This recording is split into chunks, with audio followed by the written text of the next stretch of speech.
Hi all, and welcome back to the Watch Lobby.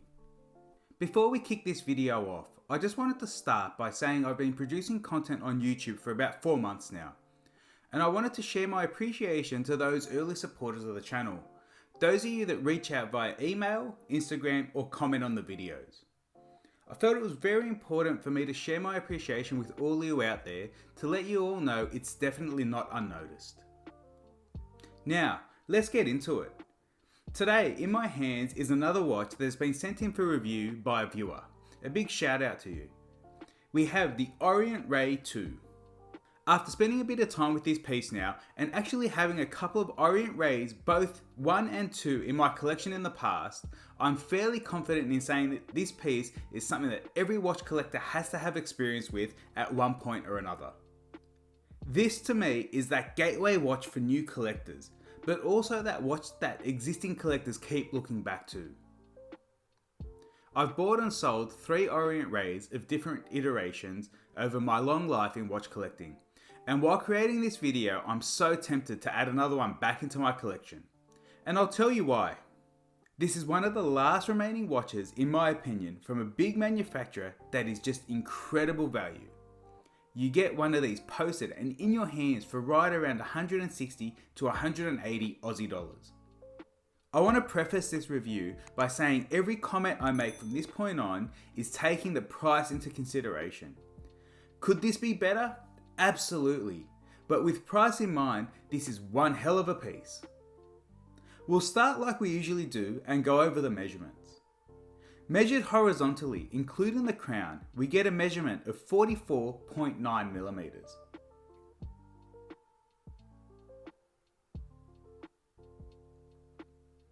Measured diagonally, we get a measurement of 41.7 millimeters.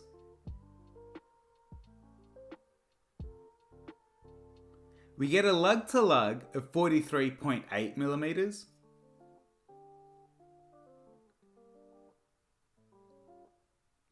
The thickness comes in at 13 millimeters.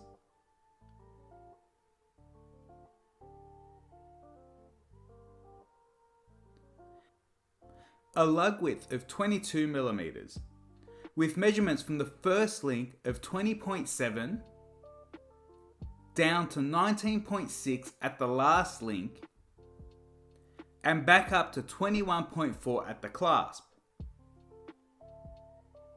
And finally, being sized up for a 7-inch wrist, it weighs in at 153 grams. I personally think Orient got it spot on with this one. It's not an overly large watch that is in your face.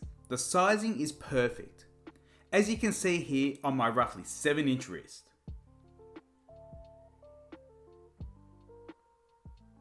Let's take a top-down look at the Ray II. We get a super crisp 120 click bezel with an aluminium bezel insert. Moving in here, we get a matching chapter ring. From there, taking a step down to my favourite part of this watch, that sunburst blue dial. For less than 200 Aussie dollars, you get an extremely well executed sunburst dial. That's just crazy. This is one of the best dials I've seen, and I don't mean for the money. I mean overall. On the dial, we get applied hour markers filled with Lume, with a day and date window at 3 o'clock. At 12, we see the Orient logo with the word Orient and automatic under it. And at 6, the words water resist 200 meter. We get a sword style handset filled with Lume and an orange tipped seconds hand. Topping it all off, we have a mineral crystal. Let's cut the lights and take a look at the Lume in action. The first couple of minutes are brilliant, on par with any of the heavy hitters in the Lume game. However, it hits a brick wall extremely quickly and tapers off to subpar Lume in less than 5 minutes. Moving on to the case, nothing overly special here. No intricate chamfered or faceted edges, just a pure and simple case.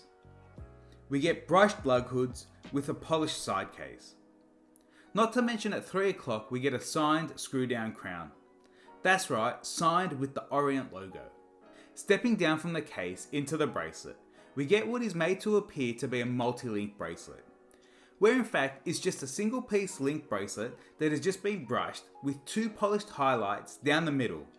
And I'm not upset by it. It really works for the Ray. Each link is held together by push pins. That's right, you get adjustment the entire way up the bracelet. As expected, we get folded end links, but realistically at this price it's nothing to complain about. A slight taper on the bracelet down to the pressed clasp. Again, I can't really complain about it. It's obvious that Orient saved their pennies on the bracelet, and that's completely okay in this instance. They're in business to turn a profit. Let's flip this one over and get a look at the caseback. We get a screw down caseback with some light laser engraving on the back, but to be honest, I have no idea what it's meant to be. If you know, please share that down in the comments.